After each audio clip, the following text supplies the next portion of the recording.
Well, it looks like Nintendo will be joining the rest of the big three in raising the price of the Switch 2 in 2026. And this price increase should come as a surprise to no one who has been paying attention to the gaming and/or tech market in the past a year.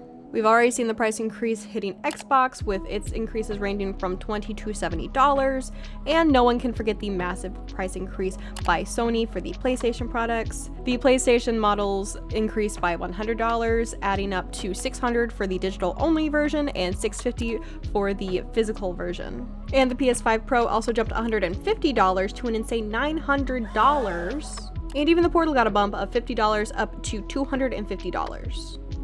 And during the process of writing this episode, Valve actually put back up the OLED models of the Steam Decks on the website, and oh boy, does this make Nintendo just look better. The 512GB version jumped up a crazy $240 USD, and the 1TB version jumped a whopping $300 USD. So obviously fans of the Steam Deck are not really happy about this immediate price jump, and once again, it just makes Nintendo announcing the price jump in the future look even better. But let's get back to Nintendo, which is the focus of this episode. So Nintendo's increases come after about a year of struggling actually, and we saw the original line of Switches, the OG, the Lite, and the OLED, see about a 15% increase back in 2025, while Nintendo was trying its best to lay its hands off of increasing the Switch 2, which already was a bit of a high price point when it launched for the consumers. But even with the announcement of the original Switch line seeing increases, Nintendo did include an acknowledgement that the prices might change later on for Switch 2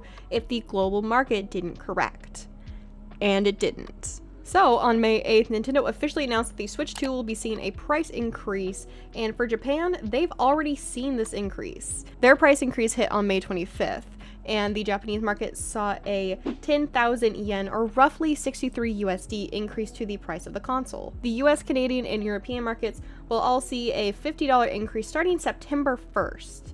This translates to a jump of $450 to $500 for the US and Europe markets, and $630 to $680 for our Canadian friends. Nintendo President Furukawa mentioned the price hike in a recent meeting, stating that they did not want to increase the price, but due to the global markets, they were pushed towards this move. And it does sound like it was more of the stakeholders pushing them than the actual CEOs and C-suites. The $50 increase is also reported to not cover the full increased cost of production. Two major components used in the production of the Switch 2 come from China and Vietnam, two countries that were hit very hard by the US tariffs. And anyone with eyes that is looking can see that there is a rapid increase in the price of RAM, and that still has not really come down. And this is also the same thing that is hitting solid-state drives, both which are crucial for gaming consoles. So between the increased price, you're also lucky if you can even get your hands on them, because the amount that's being produced seems to be getting eaten up by all these AI companies. To comfort those who are worried about being priced out of the new console, Nintendo gave multiple months for people to buy, i.e. they announced it in May and it's not taking effect for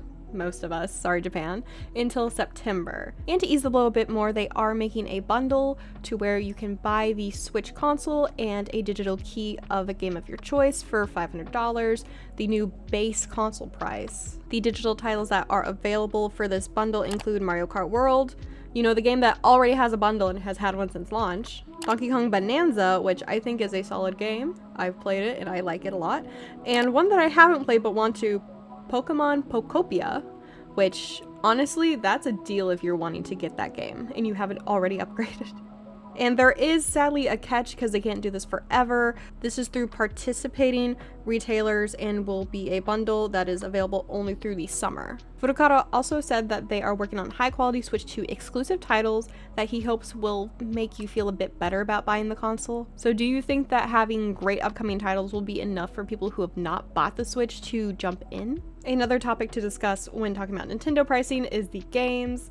It's already been mentioned that we are moving towards variable pricing, if you've seen any of those articles. And we can see it starting with the pre-orders of Yoshi and the Mysterious Book. The digital version is $60 and the physical is bumped up to $70, and this will become the new norm, as stated by Nintendo themselves. So the big question on everyone's mind is, when will the market return to normal? Or will it ever return to normal, or are we just screwed and stuck like this? And if you are someone who is looking to upgrade either a gaming console or a PC, good luck to you, because even if the prices do decline a little bit, we are still going to see prices that are quadruple the price of what this stuff was 5 years ago. So to wrap up this news report, I will leave you with this question. How many people do you think will panic buy the Switch 2 before the September 1st deadline?